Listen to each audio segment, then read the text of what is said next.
Hello, I'm 2 miles south of Stonehaven, where the Grampian foothills reach closest to the sea and make a dramatic statement. Dunnottar.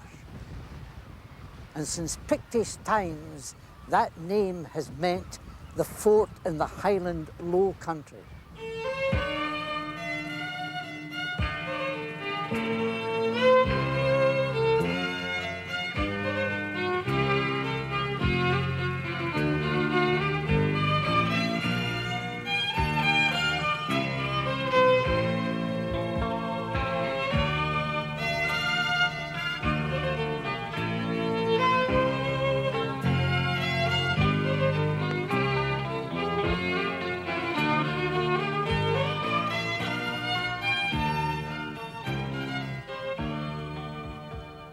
Britain has plenty of grand castles, but none more splendidly positioned than this one. It was a strong point even in Pictish times. We know that because in the 5th century, when St Ninian brought Christianity to Scotland, he was here. This is St Ninian's den. How he won over the Picts we don't know. Probably he had made friends below and was taken up. In this part of the world, a den means a deep gully, and this makes an impressive foreground for the precipitous walls above. You could climb down it, unless the waterfall was too big, but it would only take you to the foot of the rocks. The massive keep was built in the 14th century by Sir William Keith, great Marshal of Scotland. The soft rock is the stuff geologists call pudding stone, once below the sea, now 160 feet above it. The defence chiefs of these times certainly knew what they were doing. They hacked the soft rocks to make an impregnable approach, and the approach to the castle is shaped like a fiddle, hence it's known as the Fiddle Head. In daylight, you couldn't make a long descent to it without a watching guard on top seeing you. You'd be blasted before you got close. Even today, there's no easy way of getting here except descending downhill and climbing up steeply. So you need a good wind, for there's a fair amount of hard work before you get to the top. Well, it's some defence. This great wall with the gun ports and the slits, and then at the angle, a curtain built right across. So you were under fire all the way. And here's something on the left there that's very interesting. Fulmar petrels nesting, birds that were unknown on the mainland until the beginning of the century.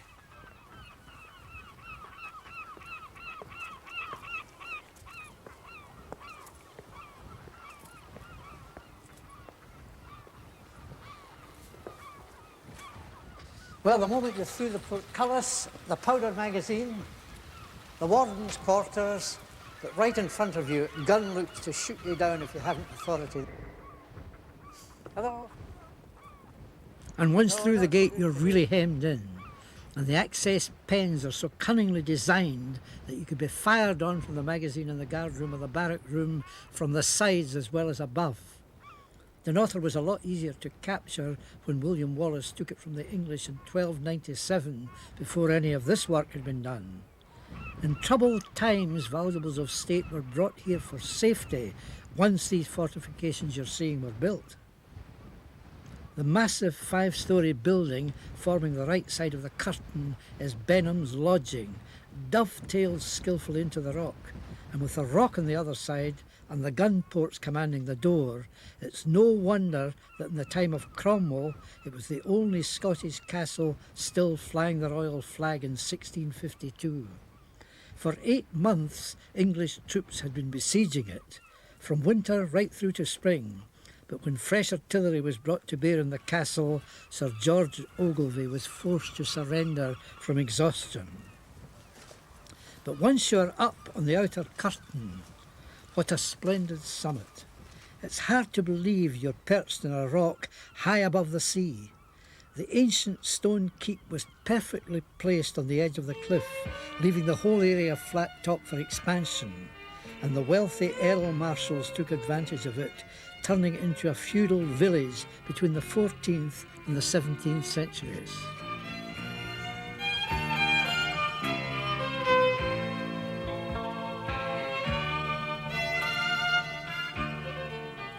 All rather amazing in such an impregnable place, perched above the North Sea and backed by the Grampians.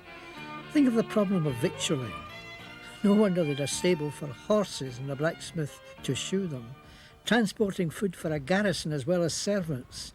They had a bakery, an oven, a brewery, adjacent to cellars and kitchen, and for diversion they had a bowling green. In 1276, Bishop Wishart of St Andrews consecrated a new chapel in honour of St Ninian, who had missionised the rock 7 centuries earlier.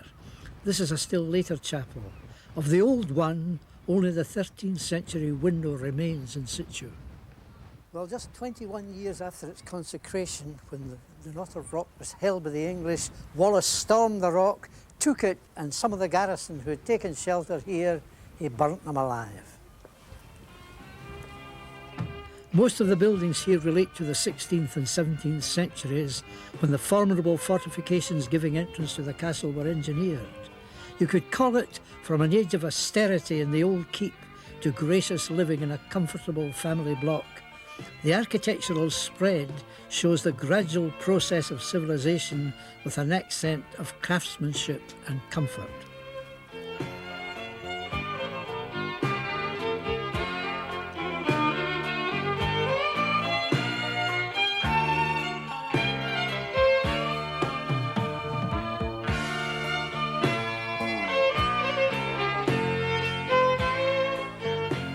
This is said to be the well, but there is a tradition that drinking water was conveyed by lead pipes to the rock. The 4th Earl Marshal's fortune was so vast that he could travel from John of Groats to Berwick and sleep each night on his own estates. But while the good life was going on at the north side of the quadrangle, something very unsavoury was going on just beyond the chapel. In the Covenanting Wars of the 17th century, some terrible cruelties were perpetrated on both sides. This gloomy place is known as the Whig's Vault.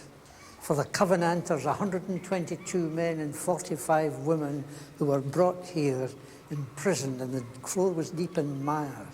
They suffered from lack of air because there was no window. Some of them tried to escape, but they were seen and brought back and tortured by having naked flames attached to their hands. Some died of the pain. Quite a number just died of the suffering that was put upon them.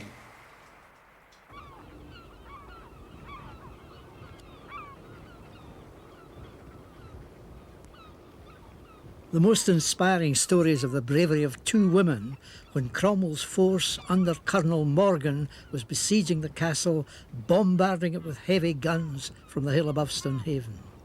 What they were after in the castle was the Scottish regalia, symbols of the Scottish monarchy, plus some private papers of the king known to be hidden at Dunnottar. This is where the crown jewels were hidden, and the plan devised by the 2 women was this: to take them from here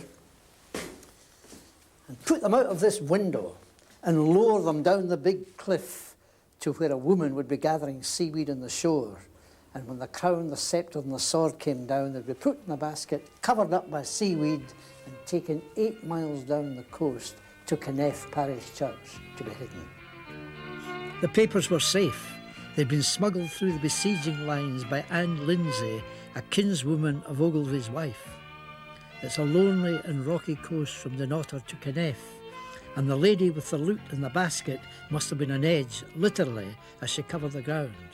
Of course, there were no roads in these days, and most of the tracks would be inland, not on the cliffs.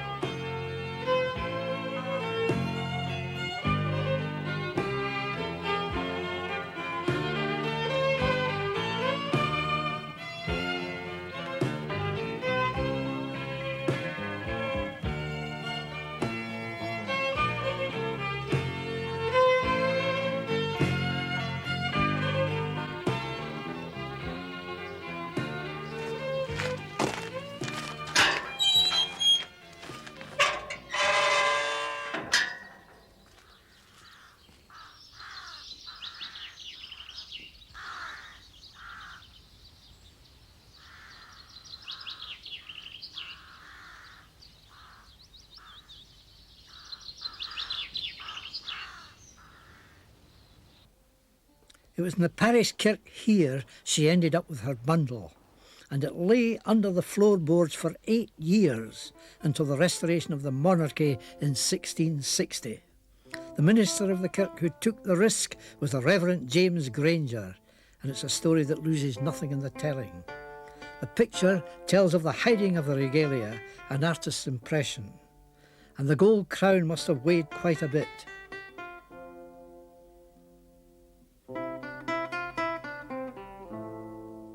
The event is commemorated in Dunnottar Castle too, in the dining room with its splendid ceiling.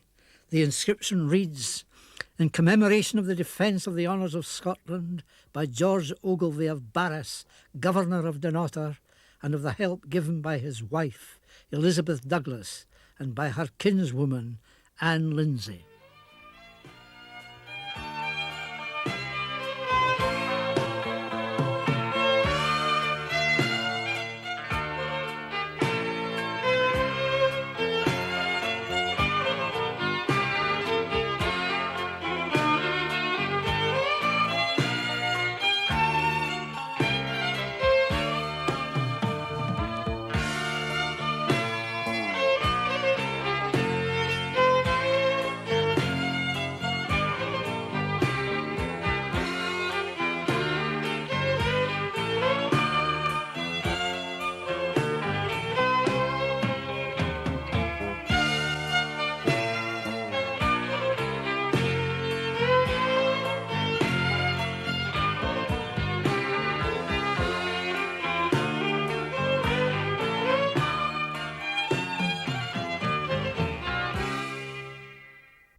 These are the tremendous cliffs of Foul Shough, south of Stonehaven. And once upon a time, there was a villager of Crawton, a fishing village, actually gathered eggs off these cliffs to sell to the fishermen. Today it's an RSPB reserve because of its importance ornithologically. And there's no real need to tell the public to be careful because the pond is so tremendous. But people want to get nearer and nearer the edge, and it's a grassy edge, and there lies the danger.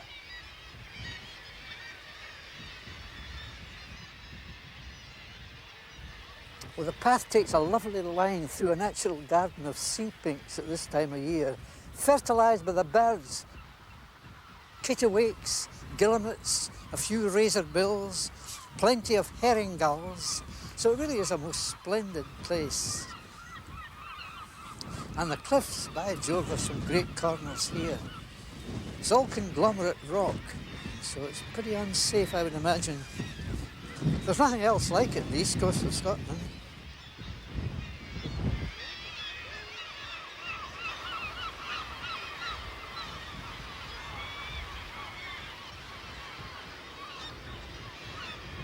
Out there across the sea is Norway, and 1,000 years ago the Norsemen were coming in here to raid, and they left a mark. Trollochi is a Norse name meaning a demon, and this waterfall is called the Trollochi.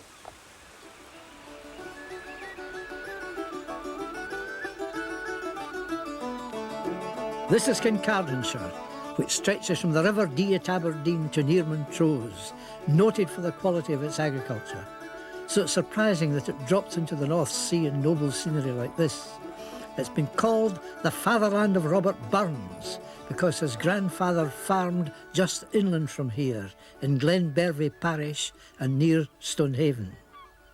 The fisher folk were rather looked down on by the farmers who thought them a lesser breed than themselves. The fishing villages had to perch as best they could wherever there was a harbour of sorts, and they were more at the mercy of the weather than the farmers. This village of Crawton had 23 houses and 30 men working hand lines and creels on a dozen boats. Hardships struck them when the fish got scarce in 1880. To survive, Some of them left the village to try and win a living elsewhere. The remainder clubbed together to buy a 42-foot boat and follow the herring shoals from Shetland to Yarmouth or wherever. The boat was too big for hauling ashore, so it had to be kept at Stonehaven. By 1927, there was nobody left in the village. The harbour wasn't convenient. Down there, the fish catches were gutted and salted by the wives. With creels in their back, they would walk inland a long way to sell fish at the farms.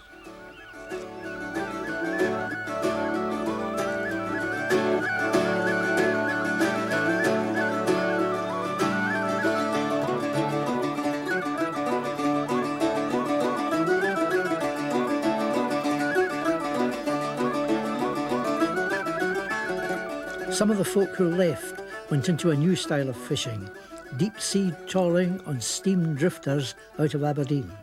Some came here to Gourdon, south down the coast, which at that time could lay claim to being the most prosperous handline fishing port in Scotland.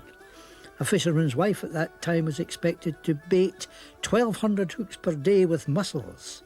The fishing grounds were mainly inshore, so the Crawton folk who settled must have thought they had come to a prosperous place. They even had the railway for getting easily to the outside world for shopping, and the fish could get quickly to market. That line has been long closed, like many another.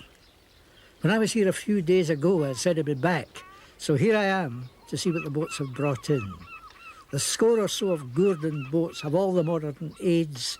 They fish about 10 miles out from the shore and come in for the afternoon sale. The buyers get down to filleting it the moment it comes into their sheds. I'm going in for a look.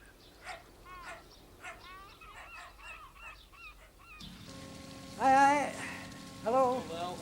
I told you I'd be back. Now, you've got a good load of fish today. Yes. All haddocks? All haddocks, yes. I see a few others lying out there. What are they? There's cod, sole, plaice. Where will they all go? Well, generally so locally, round the vans, round the villages and towns around the area. Your vans? Yes. Yeah, I see. So you're actually buying the fish, doing all the processing and getting the customers as well? That's right. And what kind of places do you go to? Well, we go as far north as Weir and as far south as Perth. 110, 20, 30, 40, at 140, 140. Small soles, £7 big. Anybody else at £7 a small sole, 7.20, at 7.40, 7.60, 7.80, £8, at 8.20, 8.40, 8.60, 8.80, at £9 a small, 9.20, at 9.40, 9.60, 9.80, £10 a small, 10.50, 11, at 11.50, at 11.50 the small sole, £12, 12.50, 13, 13 the small, 13.50.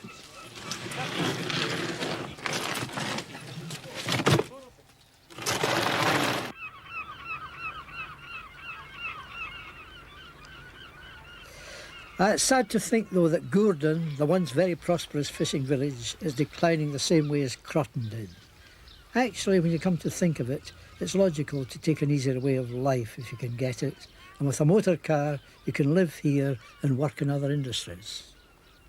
The Gourdon folk are still very proud of their surf boat. It's got a record to be proud of, all right. 38 lives saved in 38 years. I bet there's a few exciting stories behind that lot.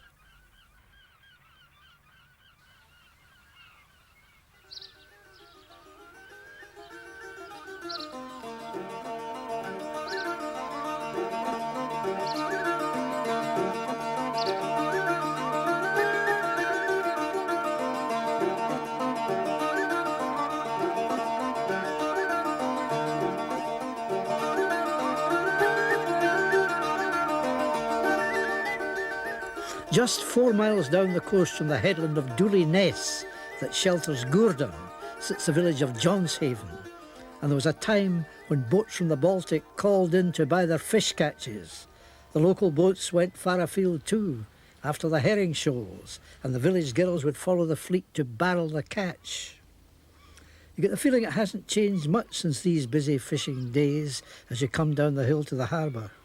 It would have been a lot busier though in the old days, since it was the centre of activity.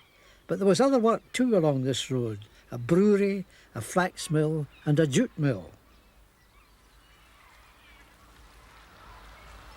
The harbour got a great reputation for safety. It was said to be the best on the east coast, from the Firth of Forth to Aberdeen. There's not many boats about now though. Cecil McBay was a fisherman. Did he get a reasonable living from it? Oh yes, it was a good living, Tom. Yes, anybody that persevered, you know, we made a good living. There's always been quite a good living. Fishing. And how big were the boats then that were operating, the kind you were operating yourself? Well, the average boat, when I started to sea, was about 30 to 35 feet, Tom. And how far out were you fishing in these boats? Oh, well, you fished quite out near to the minefields during the war, you know. There was a minefield at 11 miles, I think it was. We're 11 miles out. But we fished to about 8, 9 miles, cod nets in the winter. And then in the summertime, of course, it was inshore fishing, you know, close in. How many boats all told then were fishing at that time in the 1950s? Oh, in the 50s, oh, they were dwindling away by that time.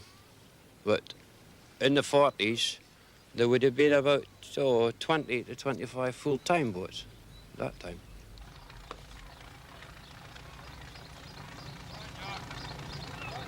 Oh, Crawton.